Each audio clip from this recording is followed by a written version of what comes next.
Chinnu, ఈవినింగ్కి snack ఏం చేయమంటావు? Veg Manchuria చేయవా? ఓకే.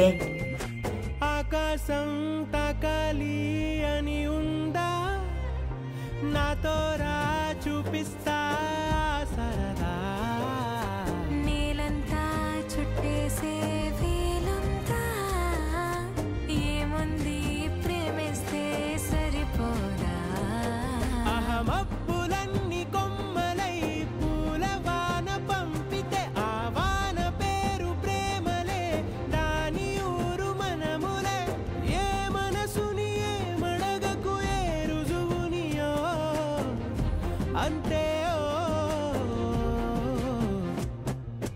కథలెన్నో చెప్పారు, కవితల్ని రాశారు, కాలాలు దాటారు, యుద్ధాలు చేశారు, ప్రేమలో చిన్ను, తప్పు లేదు ప్రేమలో. Thank you.